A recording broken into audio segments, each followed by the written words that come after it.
네, 안녕하십니까. 한국상인방송 용시의 간대 조용식입니다. 지난주에 장기표 국민의힘 대선 예비후보님과 함께 국민들에게 꿈과 희망을 줄 수 있는 미래 비전을 말씀을 드리고 그게 아쉬워서 또 이렇게 2부를 준비했습니다. 여러분들의 많은 시청을 부탁드리면서 구독, 좋아요 꼭 부탁드립니다. 감사합니다.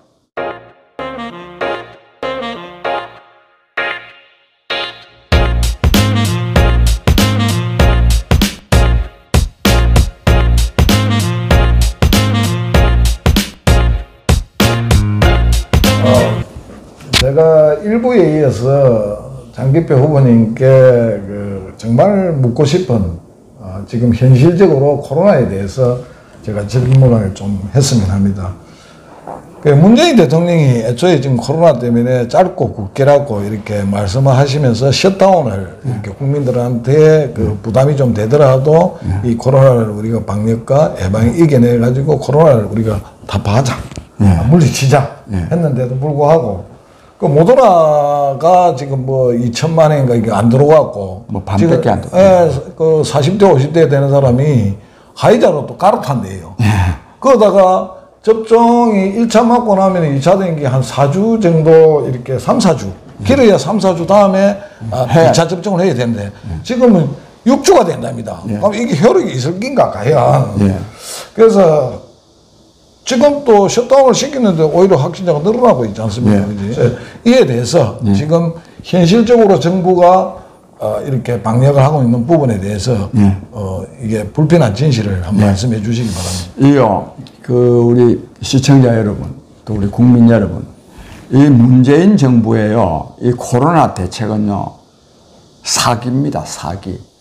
거짓말. 특히 또 아까 이 굵고 짧게 문재인 대통령이 그런 말도 하고 그랬는데, 문재인 대통령이요, 코로나와 관련해서 먼저 나아질 거다 이렇게 말 한마디 하면요 이틀도 안 갑니다. 바로 다음날 그냥 확진자가 그냥 쏟아져 나옵니다. 우리 국민 여러분, 특히 우리 소상공인 여러분, 이래 되면요 우리 국민 모두가 다 힘들지만은 소상공인들은요 더 지금요 지금은 4단계인데 이미 최고 단계인데 이제는 명분 이거 뭐 2200명이나 되니까 진짜 정말 방역 수칙 철저히 지켜야 된다. 철저히 지키면 어떻게 됩니까? 저녁에 두 사람, 저는 사무실에 여의도에 있는데 밤에 저녁에는 밥을 못 먹어요. 그렇죠. 식당에서 문 닫아보는데 뭐. 손님 두 사람 오는 걸 보고. 아예 4시대에서 문 닫아보는 우리 동네. 그래서 이거 정말 그런데 이제 이 백신 결국은요 우리가 뭐 거리두기 한다고 되는 게 아닙니다. 이게 결국은 백신이라야 그나마 좀 됩니다. 그런데 이 문재인 정부는요 백신 도입에 대해서요 굉장히 소극적입니다. 처음에 백신 도입 제대로 안 했습니다. 오죽하면 백신 도입 그거 별로 서두를 일이 아니다 이렇게 말한 사람이 있는데 그 사람이 그 대학 교수 때인가 그 김호란이라고. 청와대 얘기합니까? 근데 그 사람을요 방역기획관으로 방역기획관 백신 도입 서두를 필요 없다 한 사람을 방역 청와대 안에 책임자로 떡 해놔 놓으니까 이 방역 제대로 하려는 의지가 있는 것입니까? 이게 없는 것입니까? 그러다가 보니까 또 말은 또요 맨날 또 K방역 꼴 좋습니다. 지금 이래가지고요 우리나라는요 백신 접종률이 지금 완전히 접종한 사람이 한 25% 되는데 OECD 국가 36개국 중에요 꼴찌입니다. 꼴찌고 전 세계적으로도요 한 110번째 됩니다. 110번째. 그래서 우리나라가 지금 이 문재인 대통령이 한 번도 경험해보지 못한 나라를 만들겠다 그러는데 진짜 이거 한 번도 경험해보지 못한 나라가 됐습니다. 뭐냐면 이 코로나 백신은 미국이나 영국 등 돈 많은 나라에서는 돈이 들어가서 구입하지만 후진국에는요 돈 때문에 구입하기가 어렵습니다. 그래서 후진국에 그렇다고 해서 백신 코로나 걸리는데 후진국이라고 해서 돈 없다고 해서 백신 안 맞으면 안 되겠나 해가지고 후진국에 지원하기 위해서 선진국들이 돈을 내 가지고 예. 후진국에 지원하기 위해서 만드는 그런 기구가 있어요. 예, 그 기구에 이걸 그게 뭐냐면 코백스 퍼실리티라는 건데 우리가요 거기 지금 후진국을 위한 그 코백스 퍼실리티에서 배정해놓은 거 그거를 지금 받는 시세가 갑자기 후진국이 돼본 거야. 후진국이 이렇게나 정말 코로나를 대체하려고 그러면 그나마 백신인데 이 백신 도입에 소극적이 돼가지고 우리나라가 지금 후진국 상태까지 왔습니다. 그러다 보니까 지금 이 변종까지, 코로나까지 나와가지고 지금 2,200명까지 올라가는 이런 상황이 지금 직면했기 때문에 국민 여러분, 정말 이에 대해서요, 이 문재인 정권이 얼마나 국민을 기만하고 있는지, 정말 우리가 이걸 알고 또 분노해야 되고, 그래서 이 정부가 정치적으로 이용하는 이 방역은 우리가 저는 거부해야 된다. 저는 이런 생각이 듭니다. 근데 거부해야 되는 게 그냥 말로만이 아니라 정부가 이 자영업자들한테 이렇게나 4명, 2명 이렇게나 제한하지 않도록 저는 이 정치권에서 적극적으로 또 우리 소상공인 연합회나 이런 데서도 적극적으로 노력해야 되고 특히 제가 엊그저께 저도 이런 걸 굉장히 강조하는 게 있습니다. 강조하는 일인데 꼭 방역 수칙이 지금까지처럼 이런 식으로 되면 안 된다. 저는 그렇게 생각합니다. 그래서 지금 그 통계청에 의하면 저한테 지금 바이러스나 면역학자들이 이 정보를 많이 줍니다. 하면서 뭐 방송을 좀 부탁하고 하지만 제가 사실은 전문성이 없기 때문에 뭐라고 언급하기가 좀 그랬는데 지금 우리가 1년 7개월 동안 검사한 사람들이 1,200만 정도 된답니다. 거기에서 지금 확진자가 양성자가 한 20만 되는데 사실은 우리가 5천만 인구를 봤을 때 4.5로 곱하면 거의 다 100만입니다. 100만이 양성이 통계를 보면은 이게 실질적으로 그럼 더 또 많을 수도 있습니다. 아니, 요즘 코로나 이미 다 퍼져버렸어요. 그러니까 그게 이제 됐는데 그래서 저는 제가 생각할 때 그 2,020명 정도 지금 사망자가 발생했는데 50살 이하가 결국은 한 28명 정도밖에 안 죽었답니다. 예? 근데 지금 바이러스 백신을 맞고 죽은 사람은 한 600명 가까이 된대요. 그러니까 물론 이제 뭐 질병이 있어서 죽었는가 지는가 그는 인과관계가 없다 하니까 안 밝혀지니까 지금. 그런데 그 부분도요. 근데 지금은 그런데요. 이상의 변이 델타 변이라 그러잖아요. 이런 게 나와서 그런지 또 물론 백신 효과도 있고 한데 지금 젊은 사람들이 더요. 더 지금 이 백신 확진율이 더 높아지고 있답니다. 맞습니다. 노출이 많이 되니까. 노출이 많이 되고. 그다음에 또 얼마 전에 제주도에서는요. 30대 사람이요. 백신 접종하고 죽은 사람이 있어요. 근데 그것도 이 질병관리청에 빨리 좀 인과관계, 말하면 원인도 알아보고 또 원인만 아는 게 중요한 게 아니라 치료를 해야 될 거 아닙니까? 근데 그거는 법에 그거는 우리하고 상관없다. 이래가지고 방치해가지고 하면 죽어버렸어요. 이런 식으로 이게 엉망진창입니다. 그 다음에 더 중요한 건 믿을 수가 없어요. 믿을 수가.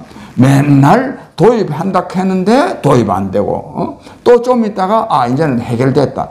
이번에도 보세요. 모더나 2천만 분 있잖아요. 그것도 뭐 반밖에 안 들어왔다 그러고 또 얼마 전에 어젠가 보니까 또 뭐 추석 전에는 또 뭐 몇 프로까지 한다 그러는데 믿을 수가 없어요. 믿을 수가. 우리도 맨날 이거 통계 숫자 바뀌고 정책이 바뀌니까 기억할 수도 없을 정도로 이 정부의 코로나 정책이 오락가락하기 때문에 믿을 수도 없습니다. 그러니까 질병청이 날마다 방송에 나와갖고 앵무새처럼 이야기하는데 확진자 수만 이야기하고 검사자 수는 또 이야기를 잘 안 해요. 사실은 그 사망자 수, 확진자 수 그런 이제 이야기만 쭉 하는데 또 그 검사도 문제예요. 요즘 지금 어떤 조치가 강구되고 있느냐면요.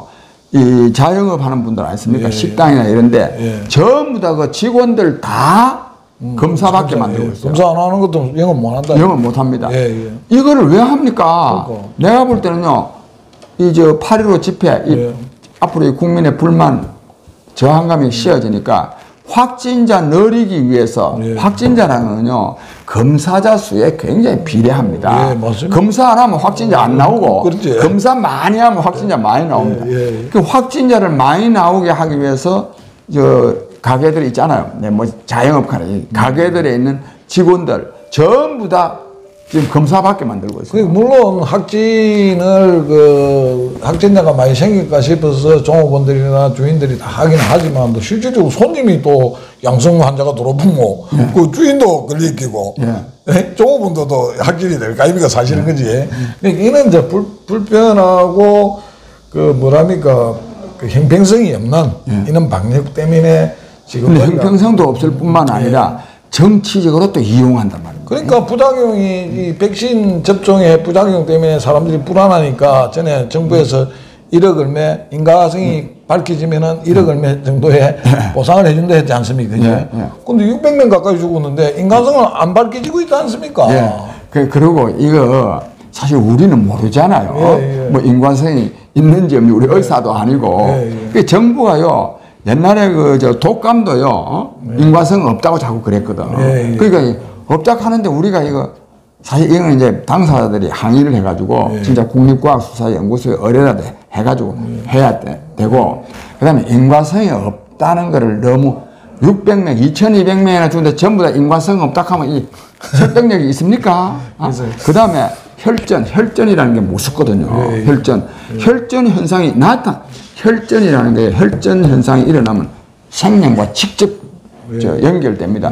그런 현상이 일어나는데 인과성이 없다 하면 그 틀린 말이지. 그러니까 결국은 이제 백신을 해가지고 그 피가 굳어지는 게 혈전 아닙니까? 찌꺼기거든 그게 심장에 붙는다거나 심장마비로 죽는다든가 뭐 여러 가지 그 혈관 질환이 일어나는데 그런 부분을 지금 우리가 그 양심 있는 그 전문가들이 좀 이렇게 그 양심선을 하든 안 그러면 자세하게 국민들한테 지도를 하든 알리든 하는 그런 책임과 의무가 있어야 되는데 전혀 그런 게 없고.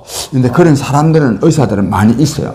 이 방역 조치 이런 식으로 하면 안 된다. 그런 분들이 이제 있는데 그거는 실질적으로 공영방송이나 이런 통해서 안 하잖아요. 그거 안 하는 거야. 유튜브 같은 데 있는데 보고 대충 하지. 맞습니다. 실질적으로 안 알리잖아요. 그래도 이 정부가 그걸 또 막아버려요. 그러니까요. 그게 문제입니다. 교수들이 이야기하는 것도 연구비하고 다 그런 뿐 아닙니까? 그럼요. 그러니까 이게 아까도 그 말씀도 이 정권이 진짜 독재를 하고 있거든요. 독재라는 거는 이 물리적인 독재, 군사 독재가 있고 다른 하나는 이 여론전을 통해서 독재가 하는 겁니다. 이런 걸 보고 전체주의 독재라고 합니다. 전체. 히틀러 같은 사람 있잖아요. 히틀러만큼 진짜 독재가 있습니까? 그 사람 근데 총칼로 한 게 아닙니다. 국민이 지지한다 이거야. 선거를 통해서 압도적으로 당선돼요. 무조건 아무데나 해도 된다. 그러니까 국민 다수의 이름으로 국정을 전행하는 게 독재인데 이 문재인 정권이 지금 전형적인 지금 전체주의 독재를 하고 있습니다. 그래서 이거는 독재는 어떻게 해야 됩니까? 국민이 저항권을 발동해야 됩니다. 그렇지. 그래서 지금까지 그 코로나에 대해서 이렇게 뭐 후보님이나 저나 전문가는 아니지만 실질적으로 여기저기 듣는 것 또 전문가들의 정보 이런 걸 종합해 볼 때 지금 코로나의 방역은 완전한 정치 방역이다. 정치 방역. 그렇게 그래서 그 결론도 그렇지만 어쨌든지 이 사회적 거리두기가요 지금처럼 되면 안 됩니다. 그러니까 이 식당에 4인이 아니라 이렇거든요. 식당에 일이 있으면요 그 안에서도 사회적 거리두기를 하면 되는 거예요. 안 그래요? 그러니까 2명이든지 뭐 제한할 게 아니라 4명까지 또 이렇게 해가지고 떨어져 앉으면 되잖아요. 떨어진다 해서 그게 또 확진자가 있으면 안 걸리니까 다 이야기하고 하는데. 그렇지.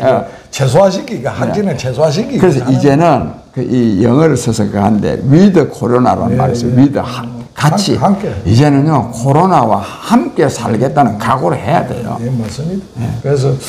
그래서 이제 백신 부분도 그렇고 코로나도 그렇고 이런 게 수급도 차질이 생기고 이래서 국민들이 좀 더 불안하고 하는데 이런 부분이 불안한 부분을 정부가 앞장서서 좀 해소시켜 주기를 바라면서 그리고 우리 야당이요 항의를 해야 됩니다. 그렇지. 국민의 뜻을 대변해서 이 사회적 거리두기 이런 식으로 쪼으면 안 된다. 이걸 많이 주장해요. 그러니까 국민의힘에서는 국민의힘도 야당이지만 또 정의당도 야당이고 다 하지만 또 이게 알면서도 모른 척 하는 건 모르지만 또 대여투쟁이라기보다도 국민에 대한 알 권리를 위해서 이 정부의 실정을 나나지 또 이렇게 밝히고 국민을 안심시켜야 되는 게 야당의 할 역할인데 지금 그리 못하고 있으니 참 안타깝습니다. 그러고 그 지난 대선 때 말입니다. 드루킹, 킹크랩 뭐 이런 매크로 프로그램을 이용해 가지고 대선을 이렇게 불법으로 했다고 해가지고 김경수 우리 경남도지사가 지금 마산교도소에 있습니다.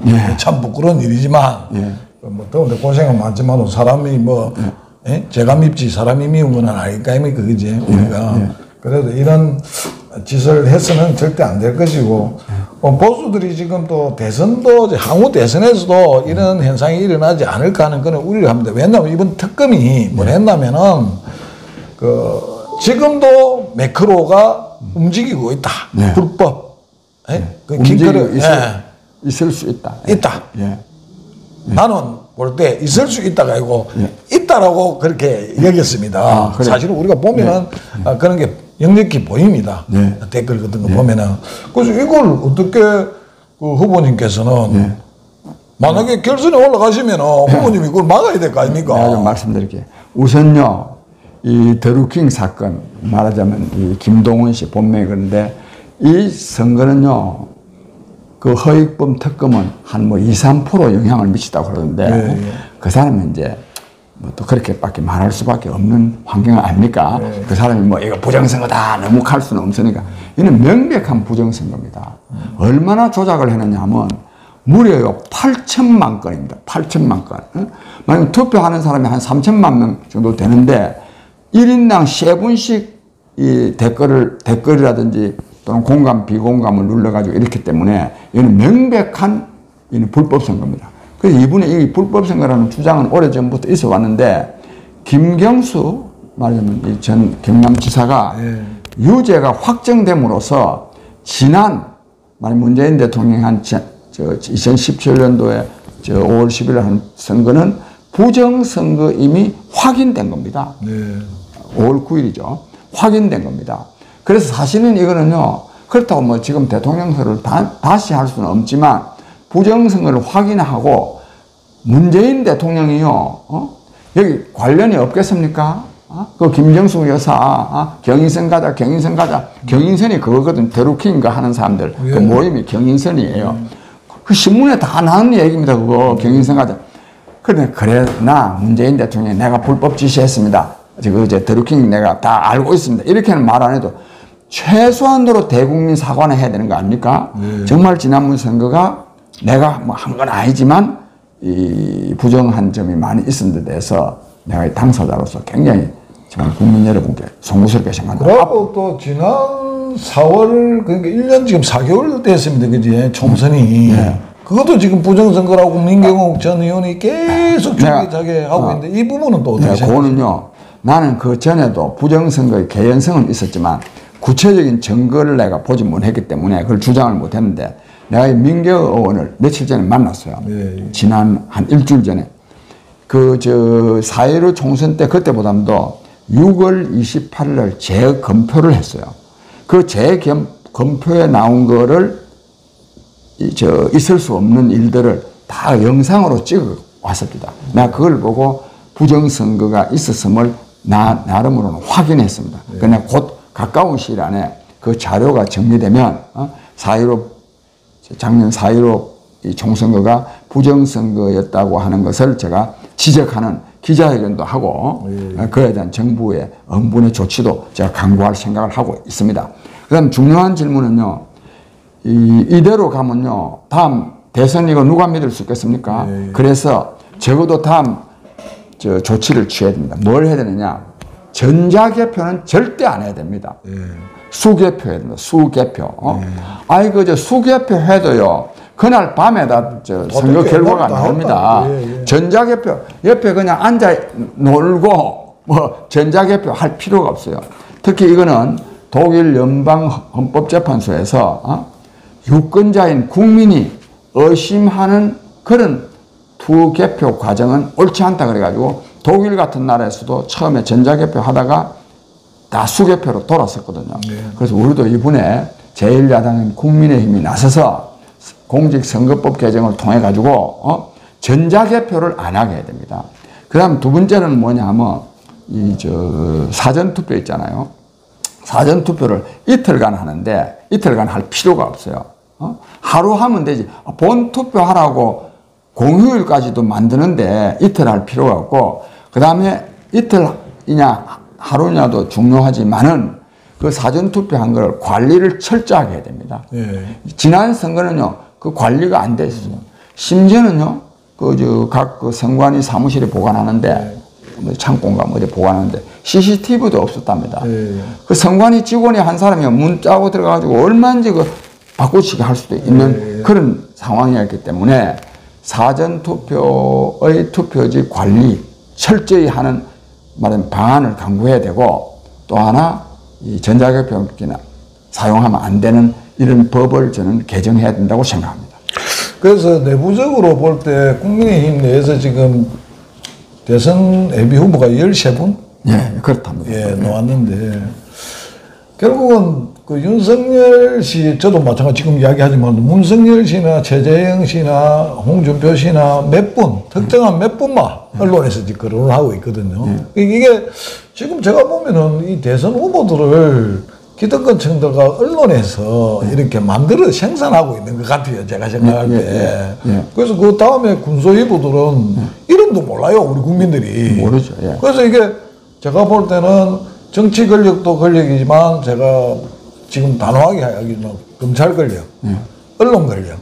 이게 지금 사실은 개혁이 되어 있다 보는데 실질적으로 언론중재법 이 부분에 대해서도 어떻게 생각하십니까? 그거 이제 이 정권이요, 이 전체주의 독재를 완성하기 위한 거죠. 이 징벌, 손해배상하는 거 5배까지. 이거요, 기자들요, 기사 못 쓰도록 만드는 겁니다. 그리고 기자가 무슨 뭐 검사입니까?